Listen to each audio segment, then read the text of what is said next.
Good evening and welcome to Stage 501. We have an interesting round of guests with us here today, but before we get to that, if you're coming to us for the first time now, you'll see that we're at episode 29 at this point.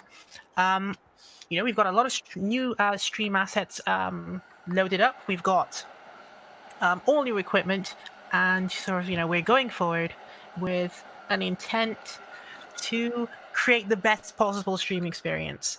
So hit the like and subscribe button, keep following us, follow us on Twitter as well, and you should find it pretty enjoyable. So I'm your host, and I'm a third worldist and a post-colonial feminist. And what I'll do now is I'll just introduce the other guests we have here with us today, and we'll see how far we get. So, Chris, can you introduce yourself first? Yeah, I'm Chris. I'm just your run-of-the-mill hodgepodge secular stoic anarcho-stockdom libertarian federalist utilitarian humanitarian syndicalist. Okay. And Hara, can you introduce yourself now as well? Alright, if I can remember what I am here. I'm a socialist libertarian, I believe. And I'm an advocate for mental health, the LGBTQIA2+. I'm Antifa, and feminism, specifically fourth wave and intersection. Okay. And Voltaire, can you introduce yourself? I'm just an old-fashioned Machiavellian person. Okay. And we have Clossington here with us today as well, who is visiting us for the first time. So I'll let him introduce himself as well. How's it going, guys? I'm something of a former paleo-libertarian, sort of anarcho-capitalist, and then I became so black-pilled, man. I became a neo-reactionary. I started asking questions, the deep questions, like if dinosaurs are holograms, if the moon landing was fake, are they? or if the Earth is hollow. These are very, very pertinent questions that I want answered, and I don't understand why we can't get straight answers. I knew it. I think the Lose have your answers for you. No, I mean, obviously these were not bad introductions, guys, given that I've actually made you do these introductions twice now, so not too bad at all. Now, obviously, before we jump into the topic, which I'm sure people can see on the left-hand side of the screen, is actually Nevada and New Hampshire, which Chris had suggested we should do first, so we're going to do that. We've had some news today that's come out that's kind of changed the orientation of what we're doing, which is that Harvey Weinstein has been found guilty. Now, who among us here expected that could have happened? So, we're at a stage now where we're actually seeing Harvey Weinstein actually in handcuffs, being sort of let out to go to Rikers, and I for one think that that's a very good outcome. And additionally, on top of that, just make it personal with some of the people who may or may not end up listening to this stream later. There are a number of right-wing commentators on Twitter and on YouTube who told me, I think it was last year, that I was how did they describe it? I think they referred to me as a prejudiced person who didn't want to hear Weinstein's side of the story. We have heard Weinstein's side of the story. The differently abled. This man clearly showed up in a walker, and then he left. And he left without one. It's almost like this is the magic of the American justice system. He showed up with a walker. They pronounced him guilty. He immediately discarded the walker and was able to walk, healing the sick. Hallelujah. Yeah. There we go. The second goddamn How many hundreds of thousands of dollars were wasted on lawyers to cure this poor man of his ailments? It's like, yeah, only for him to then have nowhere to actually walk to because he has been sent to jail. Well, he can still walk in a prison yard. I guess true. I guess he could still walk around in circles in the prison yard. There's that. Yeah, he's probably. I've seen Oz. I know that they do walk. Yeah, he's probably gonna die in prison. Oh, how old is he now? Like 60 something. Oh, come on. Look at Rocky Balboa. I mean, Well, no, think about it. If he's 60-something years old and they sentence him to the maximum, because the maximum he might get in this sentencing when he goes to it is 25 years. So if he gets sentenced to what the 25 fuck did he years, do? He's 67 Everything. years old. So Seven. yeah, What did he do? so he's gonna Logically- die. I will be 50. able to tell you what he actually did in a second. with child blood. One count of What? third-degree rape, one count of criminal sexual assault in the first degree. Okay, Uh-huh. so goodbye. Yeah, he's- I mean, and also he's been accused of this by about 80 people have accused him of sexual misconduct. So he's gonna die in prison. Is the rest of- 80! I said 80. Oh my fucking god! I don't believe Oh, in and the worst, penalty, and, but you know, oh my god. and the it's worst Oh or my best part, God, depending on I'm how you like look at it, this is, close.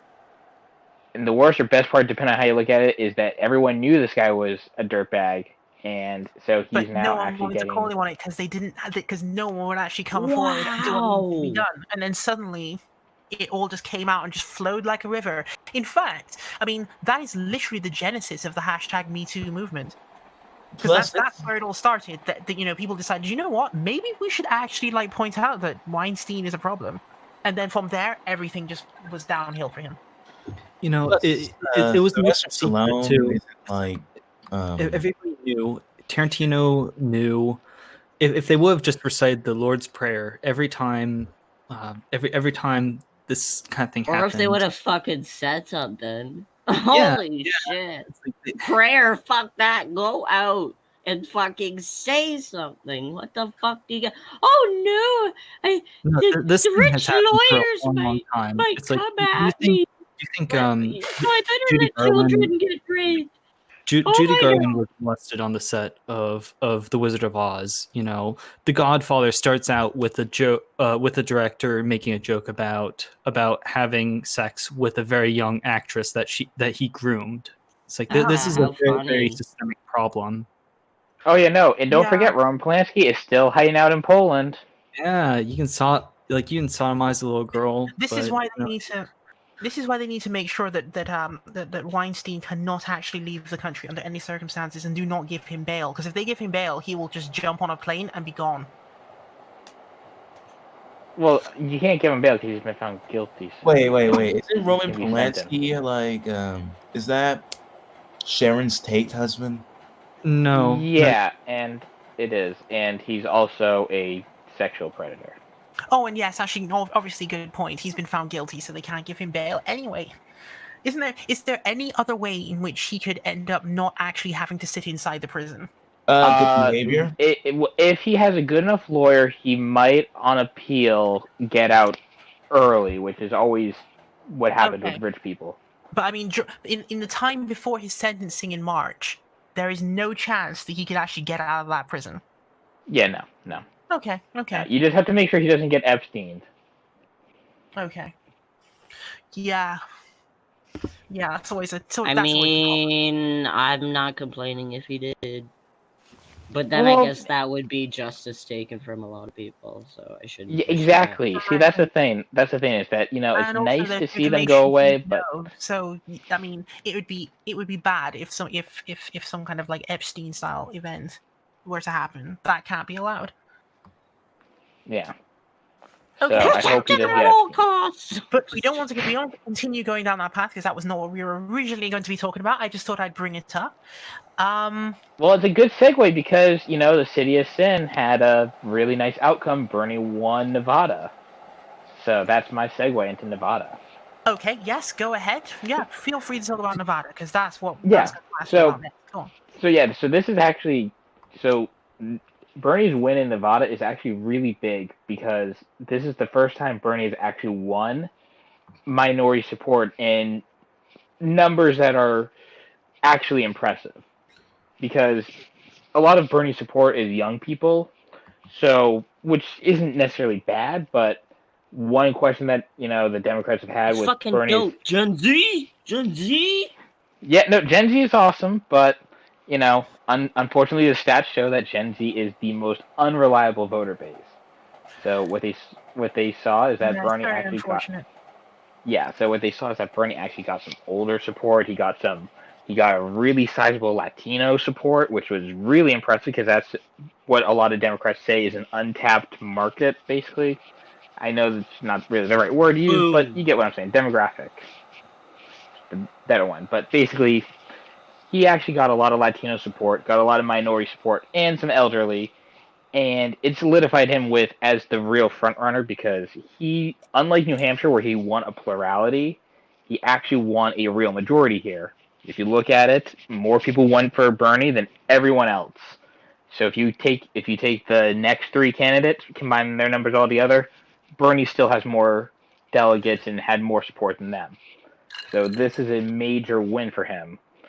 And it's something that personally surprised me because I was in the camp that said he's probably going to win, but it's going to be a narrow win. Seeing such a major landslide win is kind of shocking, and it gives him a lot of momentum going into South Carolina where he might actually have a chance of getting some of that Joe Biden firewall support. Joe Biden's firewall being the black support. Done for all intents and purposes. He's going to lose out big in South Carolina to someone like Bloomberg, and then he's probably going to drop out within the next week. Like that's what I think is going to happen. Yeah. Well, though technically it can't be Bloomberg. Technically, Bloomberg's not going to be fighting for South Carolina, so technically not Bloomberg. But I get what you're saying. You're absolutely right, though. That's just me being pedantic. Wait. So you guys are actually saying that Bernie Sanders is not in an advantageous position, or am I misunderstanding you? No. I personally think he's in a good position because it shows that he actually can get that support that he's actually been lacking for a lot of the polls. A lot of the polls show him lacking. People so much you want them to just die. Well, it's not necessarily that hard. I mean, it's a very complicated network where there's different demographics. So even though working class, the working class experience for a Latino and a working class black is different. As a Canadian from a different perspective, all I hear ever is, free healthcare, and I do recall fucking Hillary Clinton laughing about it. Oh, everyone gets a free milkshake. Like, what the fuck is happening? Yeah, well, that's because Hillary supported a public option, which is not the same as what Bernie wants. So, I mean, even in like the 90s, Bill Clinton. Wait, an option to healthcare. No. What do you mean by this? Yeah, option. I thought you said option. For people in the audience, particularly Canadians, British, and people in parts of Europe who don't understand what this term public option means, okay? So when they talk about a public option, what they mean by this is that you'll be able to keep your existing private insurance and the insurance that you would ordinarily get through your workplace. You'd be able to keep those things, but you would have an option in which you could choose to have publicly funded insurance. Yeah, pretty much. That's exactly the way it is. You never heard of non-profit insurance companies? It's not really about profit or not profit. When you're talking about a public entity that the general populace funds for you to use, that's a very different thing than an insurance company, whether it's profit or non-profit, providing you insurance. Because basically, with a public option, or basically with a public option, you're having a guaranteed pool of people contributing to it. Because the way insurance works is that you want to have a pool of people. So that's why something like the NHS, the reason why the NHS works is because you have the entire population, supporting it. Because that's what you need is you need people supporting that sort of system. That's the closest. So that people can be covered. Who's had to? Well, that's someone like Pete Buttigieg or probably Elizabeth Warren pragmatically would come up with. It won't satisfy, I guess. It's just one step along the line of full Medicare for all. It leaves no one satisfied, and it's just another tack on to something like Obamacare. Yeah, I definitely agree. The only thing I say to that is that unfortunately the way that the U.S. government is set up, the way it works, is unfortunately you have to make that sort of compromise. I will say I do like what AOC said, where you want to go in looking for Medicare for all, That should be your goal. Yeah. Medicare for Go all, in looking and then for Medicare for all, and then if you're forced to compromise, then essentially bring back ACA with public option bolted onto the back of it. And then I'm assuming that a person who is willing to make that compromise is going to then kick into the future the idea that they want to evolve it into Medicare for all at a subsequent date. So I think that all the Democratic candidates, at least, and this is something which is often obscured in the debate, but all the Democratic candidates seem to agree that the present state of affairs is not sufficient. I mean, it's not sustainable, whatever sort of political persuasion you actually have. Like, the entire Republican Party and the corporate dumbs, they want the status quo, which is just clunky as hell. It doesn't work, and it gives the lizards on top pretty much whatever they want, whatever the hell. So what ought to be done? I think Klossington has a good point there as well, because I've heard someone else on the left making this point as well, which is that the reason that the public option is perceived as being so weak is because of the fact that it is easy for a subsequent presidency to undo that. Oh yeah, no. I mean, just look at when they were making the ACA. When they were making the ACA, the original ACA draft was quite easy. The original ACA draft had public option in it, and as a compromise to get those votes, they agreed, okay, we're going to take it out, and we'll add it later, guys. We'll add it later, and later never came. And then, of course, it's like if things have become a lot more dire since that point. So no, I take the point that even though it may seem like a savvy move, it may be that actually like doing the whole thing and going for Medicare for all outright would be politically more difficult for people to remove later on. Oh, it would definitely be harder to remove a Medicare for all system, but at the same time, it's harder to remove. It's also harder to get it in place because even with the Democrats, there's blue dog Democrats who don't want that. It's not perfect up here in Canada, but at least, if I'm dying, they'll take me in and help me, and I don't have to pay them. Legally, you have to in the U.S. However, you will be straddled with thousands of insane debt. Yeah, whereas I won't, and I will survive. Yeah. Sometimes you get lucky though. Sometimes you're at a hospital where there's a charity that can help you, and you might get. Okay, every Canadian gets to just go in and. Yeah, you don't have to worry about that charity. You don't have to be put into the lottery to get it. Which I think is totally fucking classless, but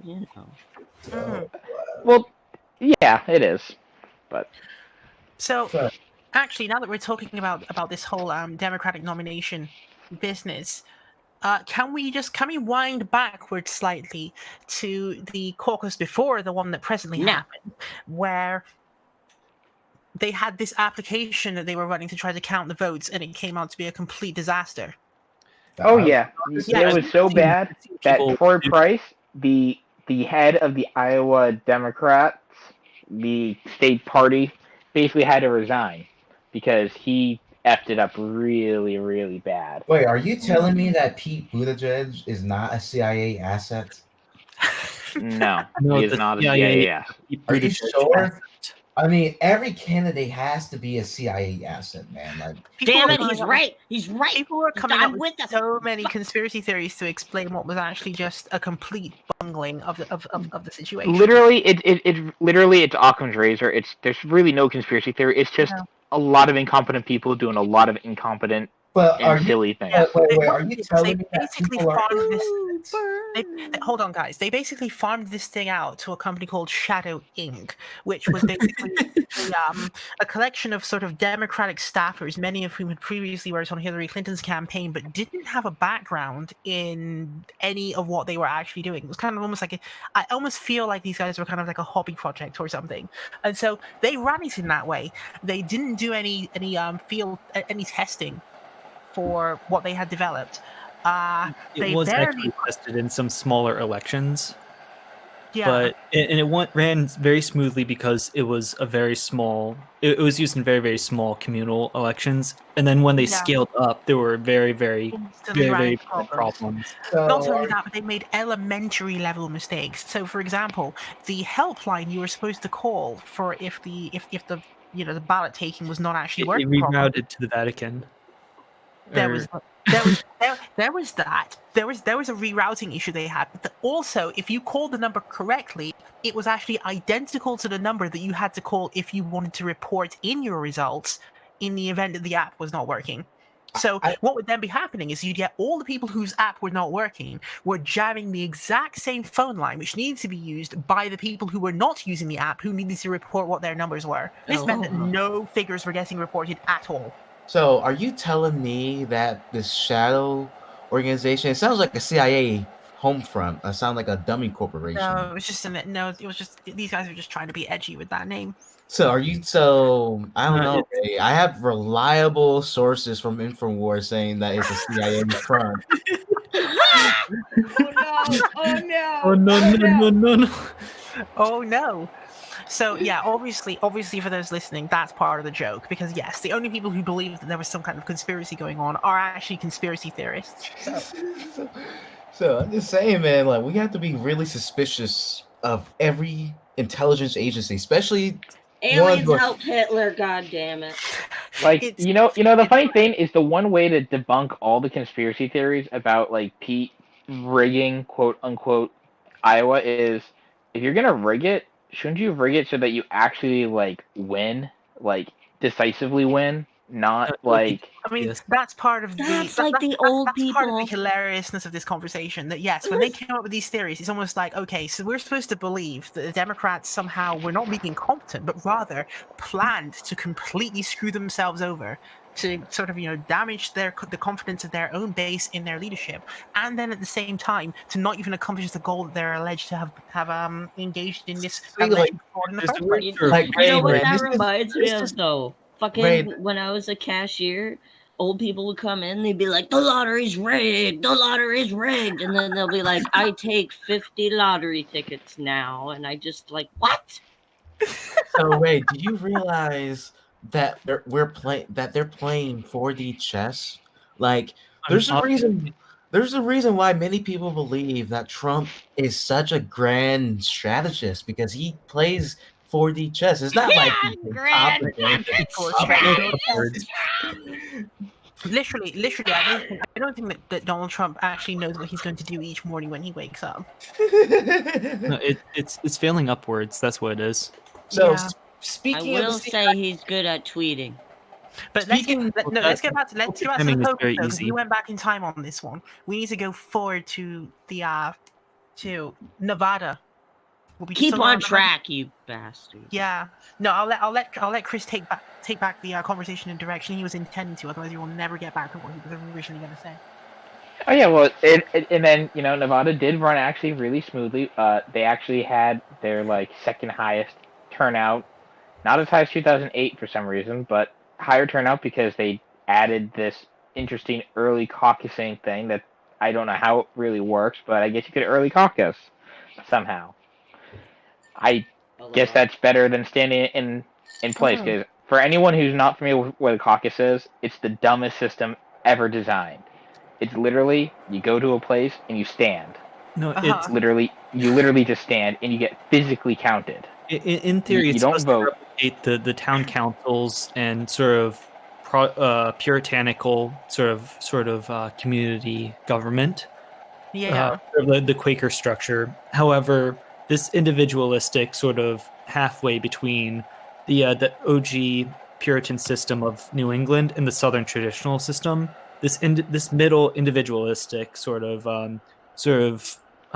Irish Germanic system ended up becoming referred to as the corruption belt. It's like New Jersey corrupt, PA corrupt as hell. What else? Like Ohio and Iowa. You know who the most corrupt is though? You know who the most corrupt state is? You'll never guess who it is because they're so tiny. What? Connecticut. Rhode Island. Oh. Rhode Island is the most corrupt state. Like, I don't know why. I don't know why the small state needs to be the most corrupt. You just don't like Family Guy. I don't think so. Like, I worked up in Rhode Island, and their government is okay. It's better these days. After Buddy Cianci died, it got better. But before he died, it you still have a decent amount of corruption. The Newport Bridge. I was recently in Rhode Island. It took like almost a year for them to complete like renovations on the Newport Bridge. No, like state infrastructures really progress actually depends on state by state. Like I used to work for as an engineer, like a bridge engineer for this one for this one state. And the more, I guess, centralized the state is, the smaller it is, the more centralized it is, the more they don't actually care about the locality and the effects of like traffic or they don't use like accelerated construction methods as often. It's just the size of scaling, I guess. Okay. Rhode Island gets a pass this time, but I They haven't have forgotten really about Buddy weird Cianci. geography for a state. Like it's like a donut, but you took a bite out of it. It's a peninsula. It's it's It's a croissant. it's a croissant, and it's got That's- all these islands in inside of it, and yeah, for like trolls to hide under to Pretty much. to recite the Lord's Prayer. But So I will say I am impressed that Howard knew that Family Guy takes place in Rhode Island. That What you was are up to date on your pop culture. Speaking of Nevada, by the way, guys, I've got a story for you about the Republican caucus in Nevada, which I'm sure you guys are going to find extremely funny. It's a very vibrant and an active sort of democratic process they've got going on there. So I'm just going to switch over the screen, right, and then I'm going to share the article, and then we'll just read through it together, and then we'll see where we end up. So We'll all have a happy, good time. it's going to be so happy. Yay. So here we are, supposedly reading the article. Don't know if people can see it. Obviously, tell me if there's any technical issues. There shouldn't be. So, Nevada has cancelled. Say again. I'm going to a Trump rally in a week. Just chilling out at CPAC. Give us the inside information on it. I might be able to get into a VIP room with Nikki Haley. If any of you guys want me to say anything to her. Yeah, do they check you for recording devices when you go in there? Well, Nikki Haley, no. Like I've been in like a private suite with Ben Shapiro before 2 years ago, and I've been able to like somehow worm my way into hanging out with Jim Jordan once. But it pays to be somewhat social and nice to people like Ray, because you never know when these things will come to actually bear fruit. Huh, that's interesting. I don't know what I would say to Nikki Haley. Coexistence is a friend to you and me. I'd probably fumble it like I did with Kelly Ayotte. She is the OG centrist Republican who pretends to not be far right but actually is far right. Yeah. Is there anything wrong being You've particularly got to far read this right? article, guys, for the comedic effect at least. So, give me a second. Here we go. Nevada canceled its Republican caucus to help Trump re-election bid. Republican parties in Nevada and at least 3 other states canceled their nominating contest as part of an effort to make the path smoother for Trump. Now, of course, these guys, if you ask them about, say, Democratic superdelegates, I bet you they will tell you that Democratic superdelegates are the least democratic thing you've ever heard of. But at the same time, you should just not have a caucus so that Trump can get in, because then you don't even have a competition. There was Vegas. no Democratic caucus in most states in 2012. It's more of just what happens when you consolidate around. Already? Yes, that's more just American party politics. It's not really specific to Trump. Interesting to hear their justifications they will give, though. While Democratic voters here will flock to caucus sites to express their preference in their party's nominating contest, Republican voters will go about their day as normal. That's because the Republican Party voted last year to cancel its caucus. On Saturday, the state GOP formally endorsed President Donald Trump, and the group's voting members voted to bind the state party's delegates for the Republican National Convention to his re-election campaign. The Nevada GOP has just endorsed President Trump and voters by acclamation, blah, blah, blah. The decision to cancel its caucus was made last year to help clear the path to re-election for Trump. By cancelling its caucus, the party ensures that voters would not have the opportunity to formally put their support behind a different Republican candidate for president. By, quote, by cancelling it, by opting out of it, it allows us to what is going to be the inevitable conclusion that President Trump will be getting our delegates at the National Convention in Charlotte, a Nevada GOP spokesperson told multiple media outlets in September after the vote. At the time, Trump had faced long-shot challenges for the nomination from former Massachusetts Governor Bill Weld, former South Carolina Representative Mark Sanford, and former Illinois Representative Joe Walsh. Walsh and Sanford have since abandoned their bids. I don't need to read the rest of this article, do I? So, yeah, it's pretty funny. Although I can obviously... Oh yeah, no, Yeah, go on. Oh yeah, no, because it's funny that you mentioned there were Republicans are talking about like, oh, corruption of the DNC and stuff like that. Because like literally, I was watching another streamer react to Steven Crowder, and for some reason, Steven Crowder, a guy who hates Democrats and would never vote for them, is talking about DNC corruption and why that's bad for democracy. And it's like, dude, you're not gonna vote for them at all. And obviously, the fact that they canceled it, and Steven Crowder is completely silent about Republicans canceling caucuses and primaries.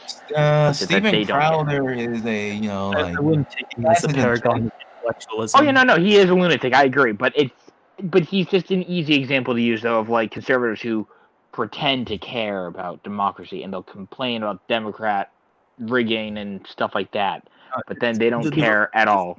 Take over their party in 2016. The DNC, and just exemplified by what Debbie Wasserman Schultz did, they did not let Bernie take over. And there's kind of two things with 2016 though. There's like two things though. There was some legitimate issues with in some of the northern primaries and caucuses where they didn't award delegates fairly. But ultimately, if you look at the raw numbers, like the raw voters numbers, Bernie did legitimately lose the South. Like, if you were to get rid of all the corruption that happened in the DNC, like if you were to get rid of all of that, give Bernie all the stuff that he should have won, he still would have lost to Hillary because she just got more Southern votes than him because she just had Southern support. If you look at the South, no matter who you actually represent, whether you're a Democrat or a Republican, the South votes for the most establishment candidate. Whether it's what was it? South Carolina voted for Newt Gingrich back in the day, and the South, they almost voted for for Jeb Bush, like the most milquetoast establishment candidate out there. Yeah, I mean, but the thing is that when you're talking about the Democrat voted for Party, Trump then? People in the Rust Belt, in the Midwest, and the Deep South. Yeah. Wait. Was that a rhetorical question? No. Wait, you're serious? I wanted to know if this. No, the reason why Trump got elected because we're entering the age of post-industrial society and people are losing their jobs on a vaccine basis and not able to adjust, and people are just really angry about it. So I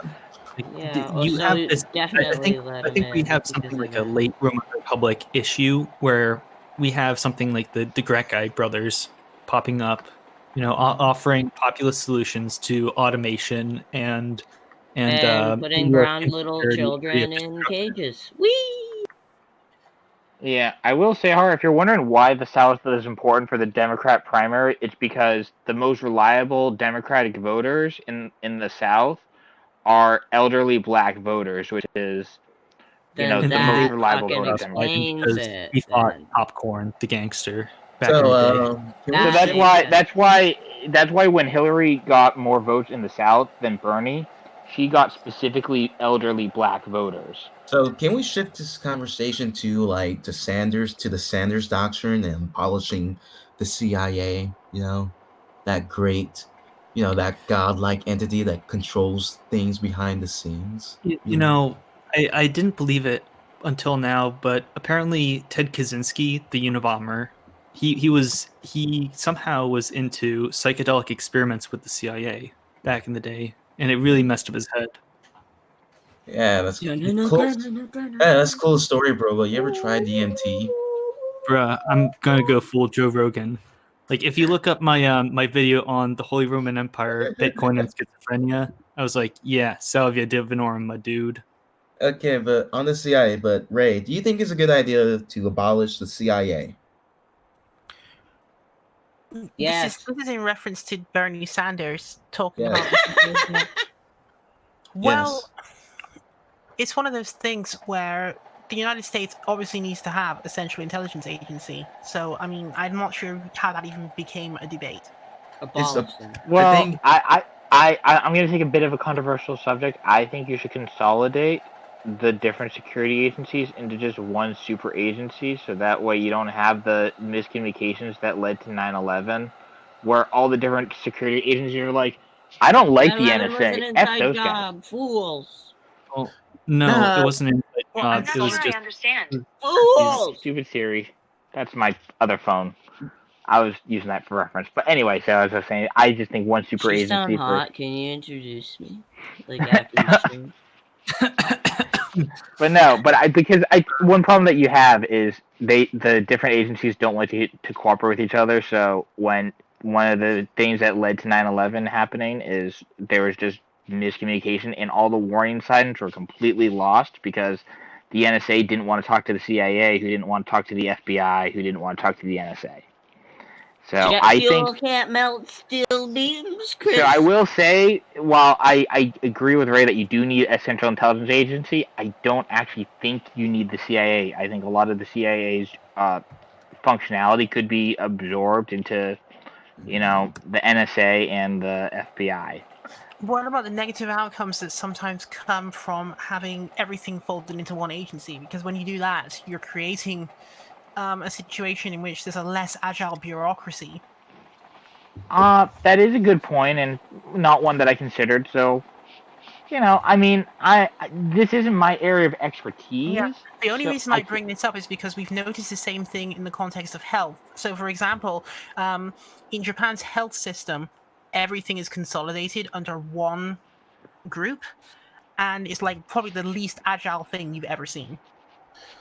Yeah, Okay, so I mean, I guess I can see that. I mean, because that's the only thing is my only thing with the FBI is that I don't fully understand why I get that what the FBI does that's different from or what the CIA does that's different from the FBI, but I don't see why their different function has to be separate.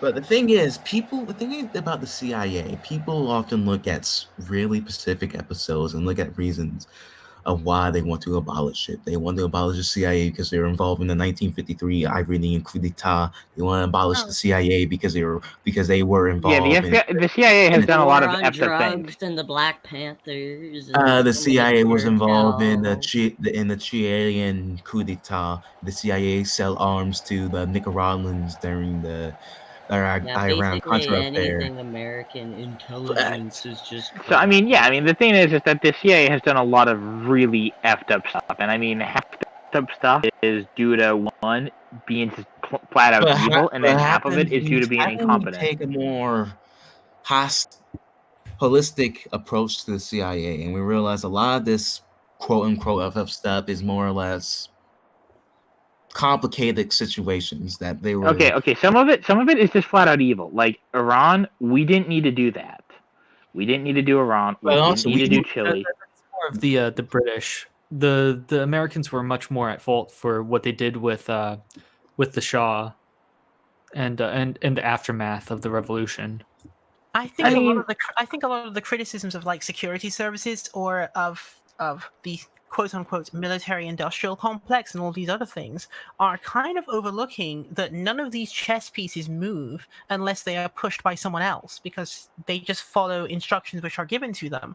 I was on Twitter earlier on today and saw someone post a particular quote which was allegedly spoken by Thomas Cromwell. It probably wasn't, but let's we want to believe. Let's believe it.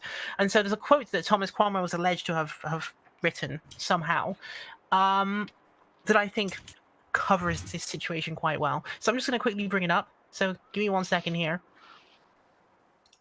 So we're going to go over to a screen share, and then we're going to show it. Okay, so pretty interesting quote. So I'm just going to read it aloud. Let's say I will rip your life apart, me and my banker friends. How can he explain that to him? The world is not run from where he thinks, not from border fortresses, not even from Whitehall. The world is run from Antwerp, from Florence, from places he has never even imagined, from Lisbon, from where the ships with sails of silk drift west and are burned up in the sun. Not from the castle walls, but from the counting houses, not by the call of the bugle, but by the click of the abacus, not by the grating click of the mechanism of the gun, but by the scrape of the pen on the page of the promissory note that pays for the gun, and the gunsmith, and the powder, and the shot. Well, I mean, didn't Napoleon say in like didn't Napoleon say that the 19th century was going to be the century of bean counters? What? Something like that. Like what you have like I mean- mass war and mass state, you need something like a bureaucracy, something like mass finances and integrated sort of banking systems Of to course, actually, of course. But obviously, run this. I'm not saying that you should not have a system of counting money, because that would be a crazy thing to say. But what I'm saying is Abolish that money. if you look at this from a class perspective, you can often find the motivations behind why individuals are instructed to do the things that they do. So, for example, if someone says, "Oh, the CIA, quote unquote, is bad because it overthrew person X in country Y," once you start looking from a class perspective, then you can discover why it is they were given that instruction. And so it seems like the way that you were hearing these things from the left sometimes, so they're treating symptoms and not the cause. Like, who sent them to do that? That's the question that should be asked in these cases. That's actually a very good way of Yes, phrasing but the something people- that I was talking about earlier with somebody about the DNC. There's a lot of leftists who want to reform the Democratic Party, which is and the reason why they want to reform the Democratic Party is they want to reform the Democratic Party because the electoral system is messed up in America, rather than try to fix the electoral system that resulted in the Democratic Party being the way it is. Because a lot of what the Democratic Party does that upsets people is just a function of the electoral system. Oh man, just again, is again how we all sort of agree that abolishing the CIA is kind of really stupid. No, I think non-starter we within should. the current God paradigm. damn it, no one listens to me. I listen to you, Hart, and I understand what you're saying, and I agree to a large extent. But the thing is, the thing about intelligence, the thing about gathering and collecting intelligence, interpreting or analyzing To intelligence, use it against other innocent people to No, just not fuck necessarily them over that. and but also to inform our lawmakers, to kill our people. minorities with drugs.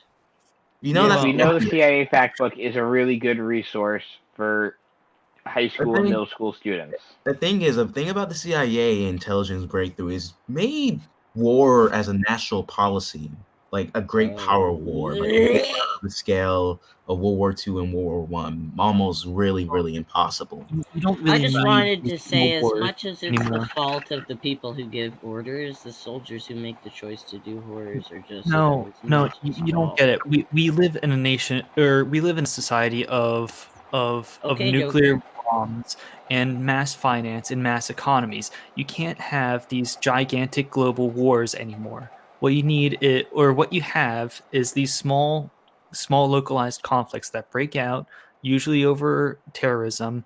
This is the next generation of war. This is, what was it, like the fourth generation of warfare? Fourth generation, correct. Fourth generation of warfare. It's asymmetrical.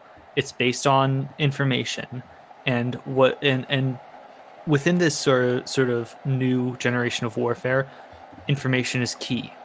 Information on how people get radicalized, how they use the new technologies, and exactly take advantage of people and destroy them and colonize it. No, there is no overthrowing the system per se. You're right. There's Revolt against never the modern been world, an invasion or anything. RPG, but you won't get anywhere. Basically, the way that I think warfare there's is conducted different has ways changed than since fucking whatever CIA. No, you guys go on. Yeah. So something like the necessity of having a CIA is it's instead of being much more overt and sort of sexy, like in the classic sort of James Bond sense, it's all tech. It's you need more of like the NSA and the NSA to monitor your internet, and you need something like a CIA to connect with the assets on the ground. Like in something like Afghanistan, you have the CIA talking to local contacts to That make was a these. prime example, To actually, make of an effective use of the information. CIA right there. At the beginning of, I know I'm interrupting you slightly there, but at the beginning of the war on terror in Afghanistan, in the aftermath of September the 11th, the CIA was on the scene and had actually cultivated contacts with the Northern Alliance there, which was how they knew from JTAC advisors on the ground, basically, how they knew where to place the specific bombs when the United States began to hit Afghanistan in December of 2001. And so, yes, the CIA provided a very important collection of information during that time period. And I don't think it'd be right to sort of discount the fact that having an intelligence agency that's capable of giving you that kind of information, it's important. It's not the I guess fact the of fundamental an question is what kind intelligence of world do you want to agency. live in? It's like if you Man, want to live in a modern interconnected world with you international need capital, you fashion need or something some like shit. the CIA and the NSA. Maybe However, something like, but we're talking specifically here. okay, so I always I interpreted. I hate praising like organizations that have done so much evil because of the little no, bit they've that's like done. committing the genetic fallacy. The CIA did something bad Oh. 100 years ago, or something like 100 years, more like every 75 fucking years day. ago. Yeah, technically they were not around 100 years ago, but I know what you meant. When But Voltaire this asked is this question, was he asking about the CIA specifically, or is he asking about generally intelligence agencies like that one? He's just talking about Bernie, and I think it's just wants to Okay. focus on Bernie. To put Thing it in about put it the in context, then, in intelligence is 1971 was when Bernie Sanders uttered the quote that that quote of animosity toward the CIA. Now, obviously, if he was saying that in 1971, I can imagine what the context might have been at the time, given that the CIA might have been doing something actually horrendous, which prompted him to give that quote. let's see. People. You said 1971, right? Yes, I think it was in 1971 that he said. It was in the context of the.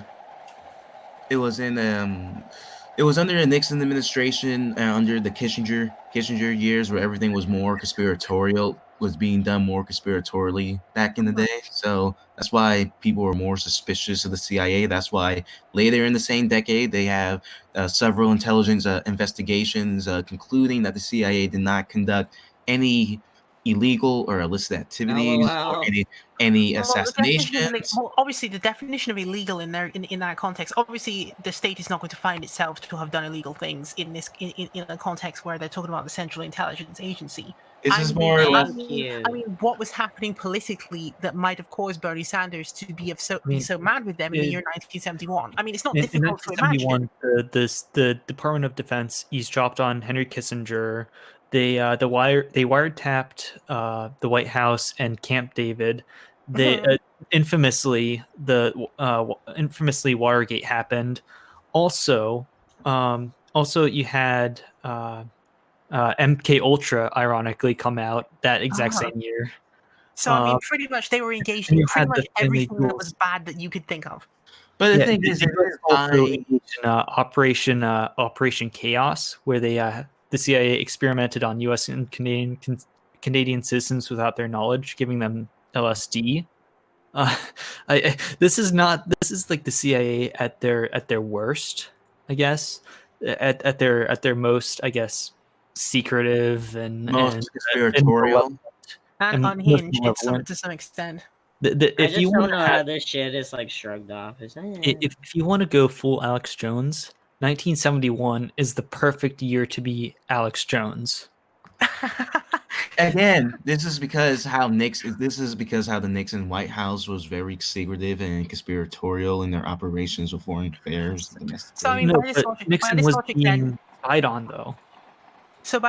then you could say that it was somewhat reasonable that Bernie Sanders would be kind of mad with them in 1971. Yes, He would have yes. uttered this quote. And so when the But- media is jumping around trying to make everyone sort of like look at Bernie Sanders in some kind of weird way because he said this, once you put it in context, you can imagine why he might have said that.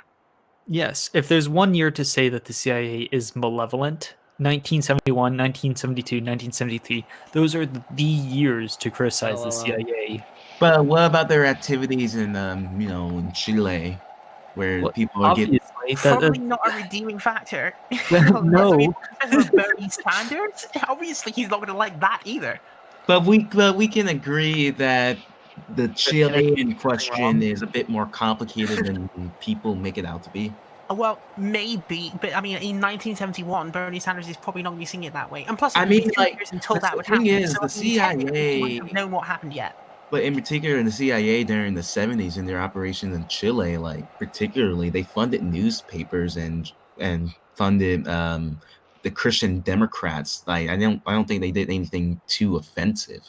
Like in No, 19 there were other things going on as well during that time period. That time period with Chile, there was also stuff going on in Argentina? Argentina, where there was That's all an even kinds better of example. death squads and stuff like this. So again, Like, if Bernie the Sanders is aware of helicopter, death yeah. squads in Argentina, then I'm supposed he'd be mad then too. But does that imply like implicit American support? Yes, yes. I it was- hate to actually say this, but yeah, there was implicit American support for like actual people who had previously been part of Axis during World War II in Argentina. If you want to talk about the nations that the Nazis fled to, or like the escaped Nazis, where they went, it's Argentina. Yeah, Well, yeah, well, that's because there's a fun fact. There's before World War II, there was actually a German community in Argentina. that So too. that's I mean, this is one of those times where, like, without the specifics, Hara kind of got it right. Where she was like, "Yeah, there's going to be something fascistic involved there." I mean, there is in Argentina during the 1970s. There was plenty. I'm of taking a fascistic break stuff in going on. 6 minutes with or without y'all. So Well, like, yes, we're going to have the be right back break during that time, and then we'll sort of like decide what topics we're going to go forward with when we come back from this as well. So we have like a lot of topics on the list that you all saw, and I don't know whether we want to get through them all in one day. So like if we run out of time, and we will, then we should like schedule another stream as soon as possible and like come back and like just keep doing more of them, because you literally can't go wrong if you just do more streams, because the way that YouTube's algorithm works is that the more streams you do, the more visible you become. So if you do lots of streams back to back, you'll get more visibility. So if we do run out of time, I would be willing to schedule another stream for like tomorrow or the day after or something like that, and just keep going. Even though constantly on our streams we have labeled that we're Sunday at 2100, that does not mean we can't do streams in between. Also, this is not Sunday, so I'm okay with that. So, I totally interrupted in order to say that now. What were you going to say before I said that? Yeah, someone was going to say something before I said that we were going to be right back. Yeah, no, I just said I'm going for a break. Okay, you With said or in without six. y'all. You had it in 6 minutes. You'd be doing that. so Or we're not on now. break now. We might. So, well, we could just. We could just go on break now because we've kind of reached like a midway point, and then during that break, we'll decide what we're going to talk about next when we get back. Now, obviously, since we've changed up our stream assets and made everything more efficient, you will notice that when we go on to the break, it's going to be a 5-minute break, and there will be a countdown counter, so everyone will know where we are. Previously, we used to have these be right back breaks, and no one would know when we're actually coming back because there was no counter. So that has been dealt with. If I'm late, go on without me. You won't be late. So 5 minutes. And we'll see you all on the other side. 5 minutes? What the fuck is that? Oh my god. I got more time for break at my low-paying job. You have a Come job. on. I used to, you bastard. How dare you? LOL. Sorry. LOL. Okay, No, okay. I demand 10 minutes. 10 You minutes. can't get 10 minutes. The timer doesn't have 10 minutes on it. Wow, what kind of shitty time? Heck, So- if you had said that you wanted a 10-minute break timer, we could It's have all done your that. fault. It's all your Guests fault. don't like waiting. Sorry, people who are listening don't like waiting that long anyway. They can listen to some fucking music. Again, like Pretty funny. Okay. Let's be professional, people. So we'll be back in 5 minutes. so we got see yeah.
Right, so we are back from the break, and we're just going to dive in to the next topic. Now, of course, I haven't actually displayed what that topic is on the screen yet. So, Vault, you were telling me you wanted to do Afghanistan ceasefire as the next topic. Is that correct?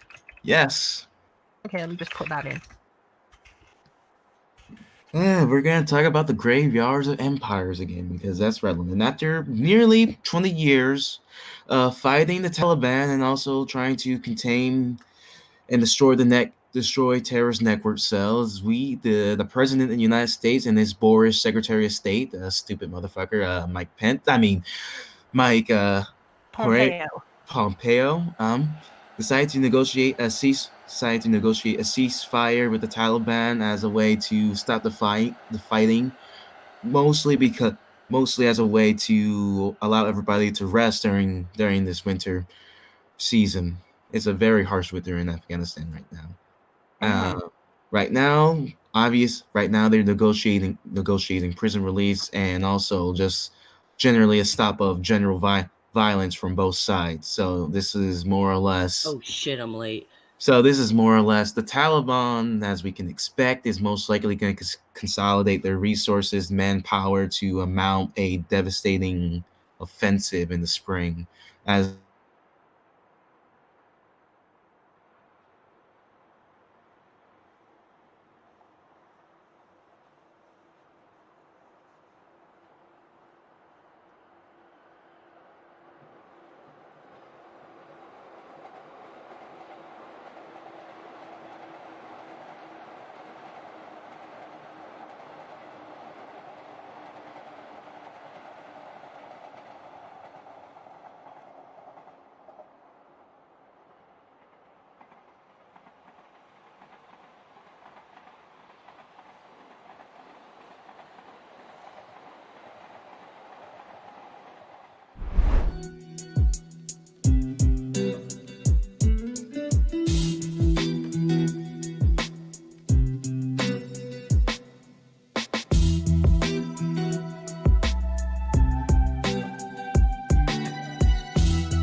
Right, so welcome back for the second time. We've just had an interesting case, which is why it's very good to have fail-safes on your live stream, because we've apparently fully recovered from an actual crash. So that's awesome. So I'll just ask Vault to continue from where he left off. He was about to talk about Afghanistan and the peace, the so-called peace agreement, which the United States government is attempting to make with the Taliban, which is of course always bad. So go right ahead. Repeat what you were going to say originally. Okay, after nearly 20 years of conflict, this is amounted to a basically a capitulation of for the American position. Just like this is more of a the reason why the Trump administration is doing the ceasefire, to appease the domestic base and also appease pressure from Congress, because there haven't been any real progress in Afghanistan, and Trump made it clear that he's no longer interested to build a stable state within Afghanistan, and the calls to the heavy fighting and going nowhere, and so that's why he's been gradually streaking U.S. military presence in Afghanistan, in the graveyard of empires.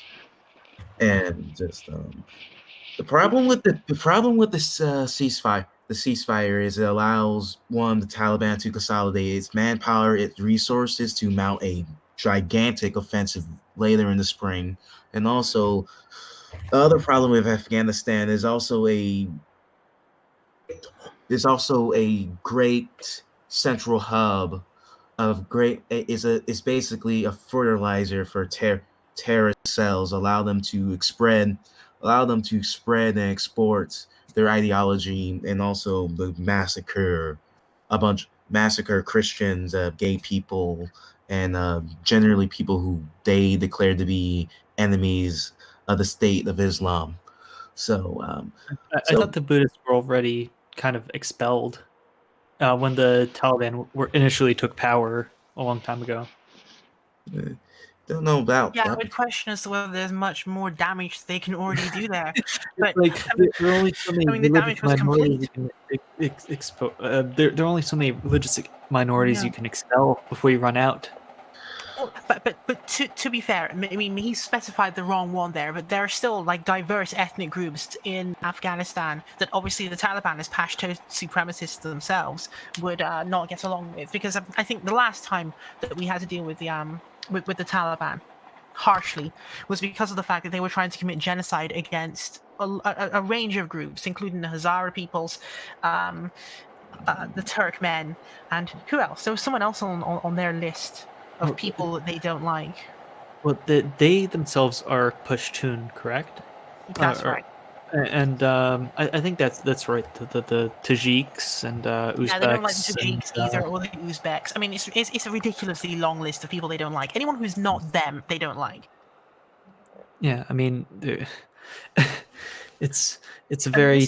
This is why signing a peace, and also because of the fact that they are who they are, signing a peace deal with the with the Taliban makes absolutely no sense at all. They've never been known to entertain the concept of peace deals.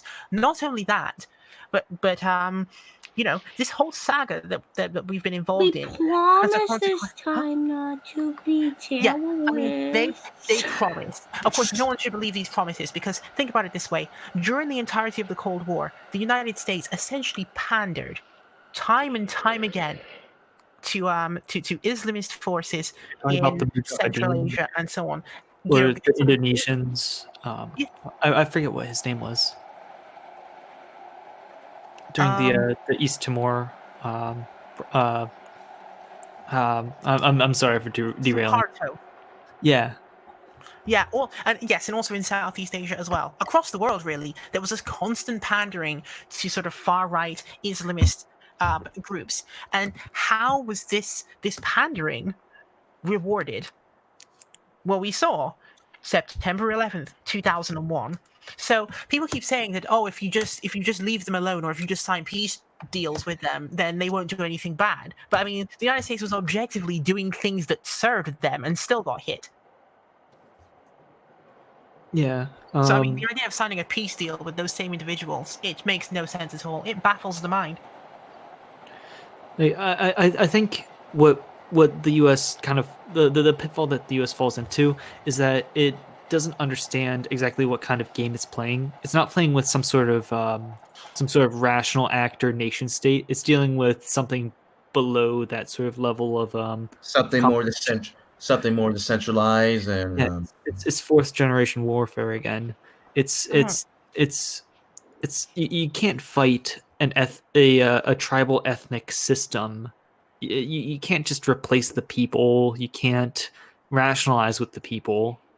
The Taliban isn't just like some government you can topple. It's a way of it's an ingrained sort of way of life. It's like Yeah, it's a complete system of thought, a whole way of life that has been growing in these locations, and so either you can struggle against it, or not. Like there's no other choices there. Which, as unfortunate as that is, I mean, particularly the economic issues as well that seem to underpin many of these things, because the Taliban shapes around it the economic preconditions for its own continued existence, and so it would have to be a two-pronged approach if people were going to fight it, which would have been obviously the direct military approach, sort of kinetic attacks against them, but then also you need a whole of government response to them that covers the social, the economic, education, health, everything. There would need to be a whole strategy around that. That's Yeah. the thing. Like, the thing is, the state government that the United States installed in Afghanistan around the mid 2000s is a really incompetent um, government at all. They cannot establish any sort of control or dominion over its people, or to, I you mean, know, it depends on what you mean by dominion. It's like the U.S. can try and build three different roads between Kandahar, Kabul, and Jalalabad, but when I mean dominion, I mean the rule of law. but what do you mean, like the rule of law? Like, how is this law enforced? It's like you can't have rule of law if all of the cops don't really believe in the law. They believe You some. can't have a top-down system if I the bottom think half like doesn't like you very less much. than like 2% of cops abide by the fucking law. I mean, come on, we have with the rule of law. This implies with accountability, just a Yeah. Suspend with pay. Yeah, go on. okay, accountability. Also, just a general. Accountability. Yeah, just murder people and like, oh, we're gonna make you so accountable. Go home and think about what you did, and we're gonna keep paying you. Like, what the Yeah, fuck? there's just a generally acceptance. There's a general acceptance of legitimacy and arrangements within societies that allows for governments, allows for rules and laws to be enforced. And I think it's totally non-existent in a place like Afghanistan where tribalism is pretty much itself sovereign. Basically, The people truth. need to be made aware the state has monopoly on force in that location. Not only Yes. that, but I mean, there is a name of a man that everyone needs to know, and his name is Scott Guggenheim, and he is actually a genius, and he's been attempting to advise Ashraf Ghani for ages now, and Ashraf Ghani knows him very, very well. And so, if you want to know what's going on in Afghanistan, you ask Scott Guggenheim or one of his friends, and you'll always be able to discover what the challenges are and what needs to be done. Now, of course, Also, not to mention the Afghanistan papers revealed that pretty much was already been confirmed that the people in high office making these big decisions thought the Afghan government was in place was horribly incompetent and corrupt, and the U and their yeah, military a and lot armed of forces were also horribly incompetent and corrupt. So that's yeah, what a lot of work had to be Well, done that hasn't yet been properly completed. I mean, even in terms of just basic training. I mean, I don't know if you've seen the footage of this stuff already, where there's like basic things that you have to do in order to like get operate a base appropriately, and to like make sure that all of your vehicles have fuel every day, etc., etc. Like just the basic level stuff. Sometimes you'll see Afghans struggling with this stuff. like I think a good analogy would be something like you want to do a skin graft, but the body rejects the fake skin. It just won't mesh, and it just won't mesh with the local sort of tradition. You can't just inject a Western nation state onto an incredibly traditionalist sort of sort of Yeah, locality. It they just would does. have needed They would They have just needed to- rejected it. They spitted it out, and they embraced the Taliban. Just anything to fight off the invaders, the foreign graft. They would have Right. also, they would have needed honestly to have been not something just teleported down from above. There would have needed to be a grassroots expression that leaning toward modernity would have had to have been inculcated, and they would have needed to have started in rural areas. In many ways, I think that the way that Afghanistan was waged in terms of like the all of government civil society approach, all of these things were actually done in a kind of backwards way. It was done almost like they'd done it from the urban centers, those which exist, and then tried to sort of radiate their influence out into the outskirts. That's the wrong way to do it. It needs to go the other way around. You would need to actually change the people who are in the outskirts first, which should be your priority. I don't think that's necessarily correct. I think No, I mean in the context of like if you look at China as an example of this as well, right? And people obviously say, well, actually, it is the least developed areas of China that are taking longer to catch up. Yes, but the government in Beijing, for example, was not something that was generated from offshore and then implanted onto that country. Rather, it was basically people in rural areas who are peasants and so on decided they were going to rise up and create this government. So the idea would be, how can you replicate that exact same kind of process but inside Afghanistan? And also, not to mention the Chinese Communist Party have institutional memory to rely on to inform them on important decisions too. Oh yeah, true, because they had the whole Sun Yat-sen liberal period that they went through as well, which of course Afghanistan never had. But the questions we should be asking is, why is Afghanistan is important? Why? Why is it such a big Crossroads of the area? world. So, it's why it's worth fighting for, right? No, Clossington, go ahead, because you've been trying to get in for a while. I was going to say that in theory they're going to do something like put some sort of intellectual infrastructure in place. Sort of have a top down, the intellectuals become westernized, and then they will trickle down their ideologies into the young. LOL. But it was just entirely too quick, I guess. It was A, entirely too quick and was quickly rejected. B, it was backed up by a foreign military, by foreign occupiers, and C, there's absolutely no reason why they actually wanted to do it. They like, you could say that there were some like dissidents against the Taliban, and it's like fair enough, absolutely brutal regime. But when it came down to it, would there have been some sort of organic rebellion against the Taliban that the U.S. could have backed?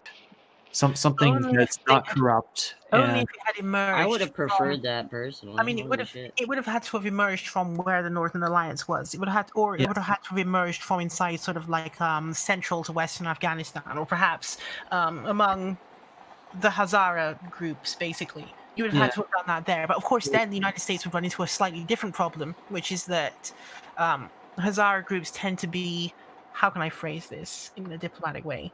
They tend to be revolutionary and illegitimate. No. I would never say that, because obviously, if you were to look at Afghanistan as not a real country, obviously they are the actual owners of their own land. So no, I would not describe it as illegitimate. But I would say the United States would have a problem with utilizing or sort of grafting themselves onto that force wholesale, and not from the front, but basically letting it lead them, because of the fact that those people tend to be not very antagonistic toward Iran, whereas the United States has like major problems with Iran.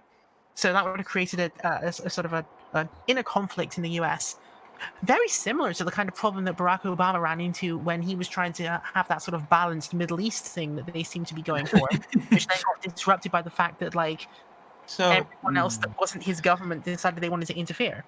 So, speaking of absolute disasters and failures of Western governments, let's talk about Libya. Yes, you rang. Oh, government. Never mind. Is there any actual news out of Libya beyond? There's basically a civil war.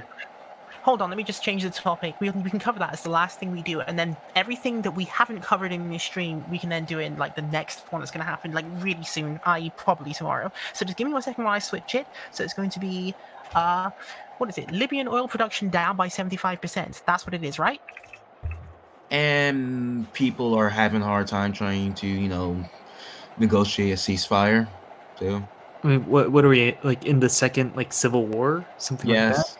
Yes, we are Something like basically. All right, well, fair Oh, enough. So I'll just quickly bring up the story for that, or a story for that, because there are many at this point, and give a bit of a summary.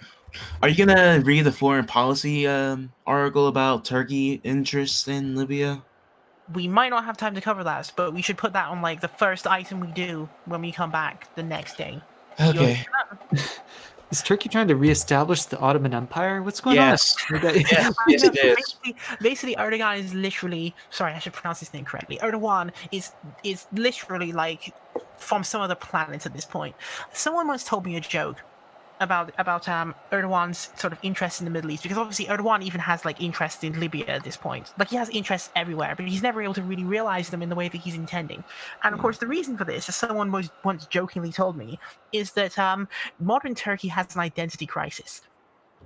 Now, they have an identity crisis because at first they flirted with the idea of being part of the European Union because, Is it they like wanted to feel as though they were. generation has kind of died off, and now it's something like the hinterlands have demographically taken over, something like that. I'm not even sure about that. It may even be purely psychological in that they've tried so many things that they've now lost track of what they're trying to be. So I mean, they had the whole Europe stint where they were like, oh, maybe it'd be interesting if if Turkey were to become part of Europe, and then of course, obviously, the Europeans were not entirely keen on that idea for reasons which might be obvious. And then they turned in the other direction and began doing this sort of flirtation with Eurasianism, where they were sort of, saying that, oh, well, maybe they could be part of sort of like this sort of eastern bloc of countries that are somewhere in the region of Russia, but not actually Russian. Okay, this then sort of overlapped into Tyrannism and what were these other things that they were talking about? Tyrannism. I don't think there's any other word that they had for that, which was basically everyone who qualifies as being a Turkic group. They were trying to say that they would have solidarity with Turkey, except none of these groups actually believe that Turkey will have solidarity with them because they've never actually demonstrated this in any like substantive way in the past 150 years. So like, why would they start now? So there was that. And then of course Turkey then pivoted the other way and was like, okay, what about Turkey as part of the Middle East? And then of course, obviously Middle Eastern people in general were kind of looking at Turkey askance because of the fact that every single Turkish sort of intervention into the Middle East has involved being in the middle of a war, which probably doesn't endear yourself to people when that happens, such as the war in Syria, for example, in which Turkey has a clear stake. Well, that's a mouthful. Yeah. Oh man, why you can't It's almost like Turkey turned in 4 different directions, was rejected from all 4 sides, and has now decided that it's sort of just a mask-off sort of self-aggrandizement mode. So, should we be worried that Turkey is trying to assert hegemony over the Eastern Mediterranean? Like, should we be worried about that? Well, that's why we're talking about Libya as well, because that's their most recent turn. So, Libya has said that the oil output is down by 75% due to the Haftar blockade, and I'm assuming now, Vault, you're about to tell me, or at least you're about to explain to our listeners, that Khalifa Haftar has demanded that Turkey must withdraw its troops before there'll be any halt to his apparent offensive against Tripoli. And then, of course, Turkey has not actually done this, have they? Nope. Indeed. In fact, you posted last Friday, you said that a newly aggressive Turkey has forged an alliance with, actually, the Libyan government. Yeah, the one that's back. The thing is... Foreign policy, which I will open now. You want me to display it on screen? Yes. The thing is, it's sort of all complex because you have France actually favoring the government that Turkey is favoring, while the rest of the European Union is favoring the LNA, the Libyan National Army, whatever. Oh my god. Yeah. No, what was France supporting bad people? What's with that? Why they support bad people? Well, that would be a very long story. I mean, doesn't the UK technically also back the Libyan National Army? Yeah, but again, wait. Also, keep in mind. Point. The things ended up playing out was that Russia ended up being on the other side of that, so it became almost impossible. So I'm assuming you guys can see this on the screen now. So I'll just read what I assume is the relevant parts that Voltaire wanted me to read. So, foreign policy. Newly aggressive Turkey forges alliance with Libya. Erdogan's latest bid to reshape the Mediterranean provides military support to Tripoli against Russian-backed rebels. Turkey is meshing together two Mediterranean crises in a desperate bid to reshape the region in its own favor, with potentially nasty implications for both the ongoing civil war in Libya and future energy developments in the eastern Mediterranean. This month, Turkey's unusual outreach to the internationally recognized government of Libya has resulted in a formal agreement for Ankara to provide military support, including arms and possibly troops, in its bid to hold off an offensive from Russian-backed rebels in the eastern part of the country. The military agreement came just weeks after Turkey and that same government of national accord reached an unusual agreement to essentially carve up much of the energy-rich eastern Mediterranean between them, threatening to cut out Greece and Cyprus from the coming bonanza. I mean, imagine we've actually reached a point where that was actually written in foreign policy. That is, that's an absolute monstrosity you've got right there. Yep, right on the borders of Europe as well. But the next paragraph is, from what I'm scanning here, even more monstrous. So we go on. Turkey's pledge of military support, which Libya formally accepted last week, comes at a critical time in the battle between the United Nations recognized government and the self-proclaimed Libyan National Army, which just renewed its assault on the city of Misrata and again demanded that Turkish-backed militias should withdraw from the capital city of Tripoli. Both the United States and the European Union expressed concern at the escalation in Libya, and especially international involvement on both sides, which includes ongoing violations of the UN arms embargo on Libya. Turkey's double-barreled approach to Libya is a response to its growing diplomatic isolation in the region. Now, of course, we just talked about that, turning in four directions and getting rejected on all sides. Turkey has fallen out with the United States over its incursion into northern Syria and is still at odds with Saudi Arabia over the murder of a journalist in Saudi consulate in Turkey. Turkey is on the opposite side of Egypt, the United Arab Emirates, and Russia in Libya. It is battling Egypt for influence around the Red Sea and sees a constellation of states such as Israel, Greece, Cyprus, and Egypt teaming up to exploit the region's energy, leaving Turkey in the cold. From Ankara's perspective, the pair of agreements with Libya potentially offer a way to shape the region's future in its own favor, or at least prevent what it sees as the unacceptable rise in influence of rivals like Russia and Egypt in the Mediterranean. So I don't How know.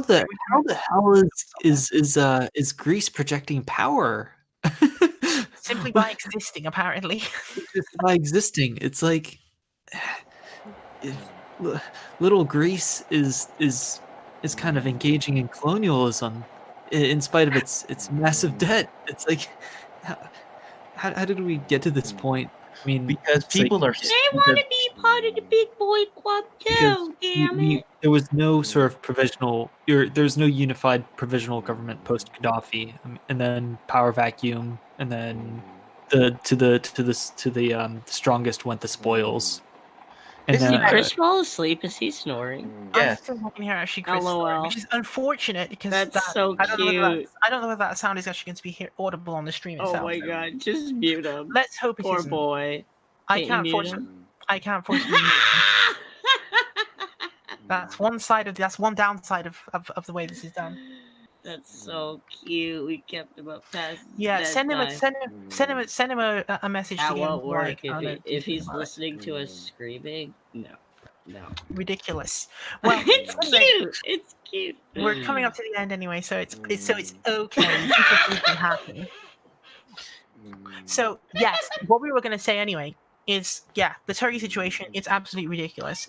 And in fact, there's a point in time in the past in which I actually predicted. I'm sure that I actually did. So give me 1 second. That way, you predicted that Turkey is trying to be the new No. Ottoman I Empire for the predicted 20th. that. I predicted the rise of Haftar, apparently.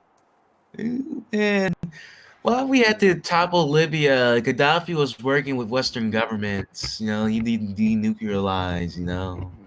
Terrible man, terrible, absolutely terrible human being. But I'm loving Chris right now. It's making me so happy. wait, you're happy? I thought you were always happy. No, that is so rare. Come on, you're happy. Come on, you got that You don't know cyberpunk. me. You got that cyberpunk. You got that cyberpunk going. Where's my cyberpunk fucking look. robot arm? Oh shit. Need my fucking Dragon Ball Z all right, so just to get back found it. on topic about I found Libya. it. Hold on 1 second, guys. So I'm just going to go back and do one more screen share. Nobody breathe. So I'm going to say share screen, application window. It should be it. So you know how you make a tweet sometimes and then you actually forget to delete the tweet even though you said you were going to delete it? Yeah. So you guys will see the date on this when I scroll down. Temporary morning tweet for followers, which will be deleted in an hour. Top defense story this morning is that Khalifa Haftar will become the ruler of Libya after playing one of the best chess games a mercenary has ever played. How's that for career progression, friends? And look at the dates at the bottom here. 10:13 a.m. on April the 30th, 2018. Yeah. So I'm kind of thinking Not impressed. Maybe I should never actually delete this tweet, even though I'm like 2 years like early in my prediction there. I should never delete this tweet. Just leave it as a testament to like me getting it right. Print it out and fucking frame it. Put it on the fridge. Print it out and frame it, my friends. Okay. So with that done, I'll stop sharing the screen. We'll go back to what you guys were about to say. Well, I'm actually not sure exactly what is going on. I thought in Libya, I thought the Libyan National Army had almost complete sovereignty over or domination over most of the country, minus a couple city centers. Is that like is that wrong? Sort of is that wrong or? It's let me put it this way. It's in flux in the sense that when it counts, the Libyan National Army seems to be punching way above its weight and accomplishing things that you would not think is possible given that they're not actually the government. So, I mean, the fact that they can actually have this conversation in which they're saying that they're not going to, like, allow people to access the oil fields unless they do what they want, then, yeah, the situation has become pretty insane. Like, I mean, they don't own Tripoli, right? They own most of the I guess the vast stretches of desert, but for all that's worth. Yeah, but I mean, there's logistics to be had in the desert. Yeah, but I can't see the government of national accord actually projecting. They can't actually project any real power. I guess they don't have any sort of. They don't have much international backing compared to the national army. Chris is making me really sleepy. Also, the other thing about this, which is interesting, we're gonna see if we can wrap it up here around this point anyway, because we need to continue tomorrow on the rest of it. But the thing that's quite interesting about Khalifa Haftar is that he was originally kind of like viewed as an American asset at the beginning of all of this. Even though he was a mercenary, he was perceived that way because of his history, which has been basically, well, serving the U.S. interest in other locations, right? And so I think they were very rudely surprised to find out that a mercenary will actually sell his capabilities to the highest bidder. You don't say. And as it turns out, Russia has probably apparently paid him more than the Americans have, which has resulted in this worst case scenario. Yeah, well, let's just chalk that up to Mike Pompeo's absolute brilliance. Yeah, another one of Mike Pompeo's great sort of like non-victories, as it were. Because think about it this way: when Barack Obama was still the president, there was no one talking about the idea that Haftar was going to somehow magically turn against the United States. So I mean, I think, and this is essentially just my speculation at this point because lack of solid data will do that to you, but I have a strong suspicion that Trumpian incompetence plus the fact that Erdogan in Ankara is also incompetent has created a worst case scenario in which Libya remains a place of complete destruction and anarchy, and additionally on top of that, you've got basically a gigantic mercenary army which has been bought by Russia. And also backed by the United States and the EU, and also France is kind of wishy-washy on that too. So, this is such a cluster, man. Why did France have to ruin Libya in the first place? That's Italy. Why Italy has to be involved as well? Oh, wait, I forgot. Well, it's like if you're going to take over, if you're picking apart the Ottoman Empire. It's like Italy's right across the pond. Yeah, it's almost inevitable that was going to play out that way. It's also, I mean, it makes much more sense than the invasion of Abyssinia.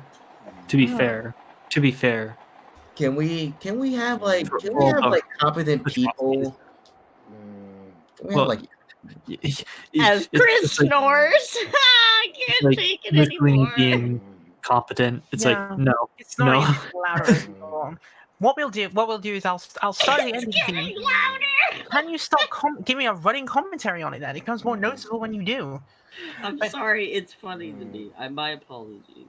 So, but at any rate, we've reached the end for this particular day. So, what we'll do is I'll start the ending theme, and then we'll sort of like transition forward, and we'll see where we end up. So, what we're going to say is that obviously, I think this is pretty decent for like our first time testing out the new stream assets and the new hardware and so on.